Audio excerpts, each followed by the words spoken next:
20-30 in random मॉक्स कहना कि 90% इन cat C यार, अगर आपका स्कोर ना 20 या 30 मार्क्स आ रहा है, सो ये मत सोचना कि आप 90% तक नहीं जा सकते हो.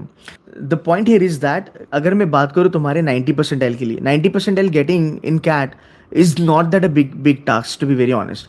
अगर आप 20-30 क्वेश्चंस लगा रहे हो, अगर 20-30 मार्क्स अगर आपके आ रहे हैं, then I think you are 30 more marks away from 90%.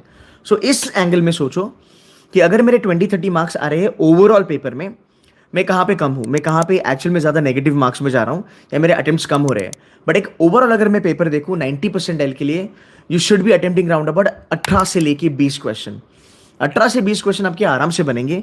और मैंने बाइफर्केशन भी दिया है. One set of DILR will fetch you close to 85%, और ये हर साल का है.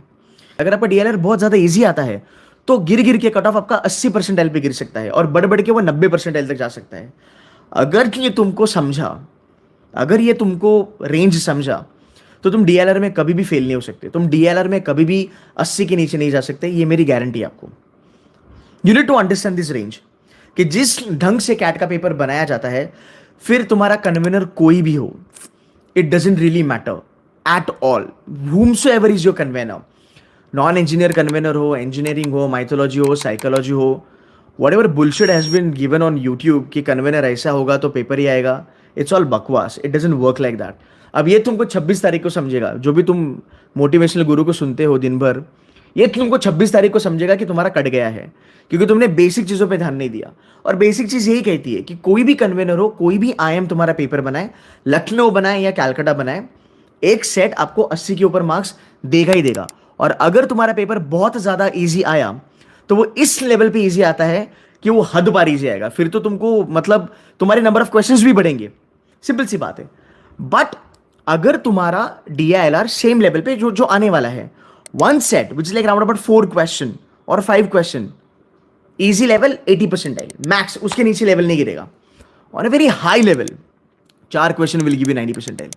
ये रेंज है इजी लेवल और डिफिकल्टी लेवल. सो भाई एक सेट पे तुझे ध्यान देना है एट एनी कॉस्ट. अब आप बोलोगे पर सर पेपर अगर इजी आया तो, और मेरा सिर्फ अगर एक ही सेट हुआ तो फिर कैसे करेंगे? पेपर इजी आया, मैंने खाली एक ही सेट किया. तो इसका ये रीज़न है, रादर इसका ये काइंड ऑफ रैशनल है कि बेटा अगर पेपर इजी आता है, अगर तू 2022 में या फिर 2022 की डिफिकल्टी लेवल का एक सेट लगा सकता है आज के डेट में या आने वाले 50 दिन में, और अगर तेरा कैट 23 इजी आता है DILR, तो लिख के ले, तू 6 या 7 क्वेश्चन लगाने की कैपेसिटी रखेगा. बिकॉज जब पेपर इजी आता है तो LOD नीचे चले जाता है. What do you mean by LOD नीचे जाना? LOD नीचे जाने का मतलब होता है तुम्हारे नंबर ऑफ क्वेश्चंस डुएबल बढ़ जाते हैं, और वो मैक्सिमम क्राउड के लिए बढ़ जाते हैं. और ये कोई मेंटर नहीं बताया था, ये कोई कोचिंग वाला नहीं बताता. बट आप पूरा एनालिसिस देखो कैट का. अगर आपने ये नस पकड़ ली ना कैट की, you are in the game. तो आपको दिखेगा कि जब आपका LOD घटेगा, आपको ब्रेक्स नहीं लगेंगे. आप बोलेगे यार मेरे 7-8 क्वेश्चन बन रहे, बट वो एक ट्रैप है. आपको लगेगा कि 7-8 क्वेश्चन पे मेरे को 96 97 आएगा. नहीं, तो 7-8 क्वेश्चन पे ना बेटा 90% टच कर रहा है. ये लेवल ऑफ डिफिकल्टी का खेल होता है जो बच्चों को नहीं समझ में आता. देखो अगर मैं यहाँ पे पूछूं लेवल ऑफ डिफिकल्टी कितने बच्चों को समझ में आता है, आई थिंक बहुत कम बच्चा होगा जो कहेगा कि हाँ हमें समझ में आता है कि LOD वेरी करेगा तो नंबर ऑफ अटेम्प्ट्स भी आपका वेरी करेगा, और आपका स्कोर एंड उसके ऊपर आने वाला परसेंटाइल भी बहुत ज्यादा वेरी करेगा. और ये कैट का ब्यूटी है, इधर ही बच्चा फंस जाता है.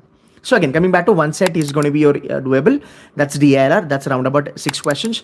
8 questions in verbal ability, reading comprehension. That's 8 plus 4, 12.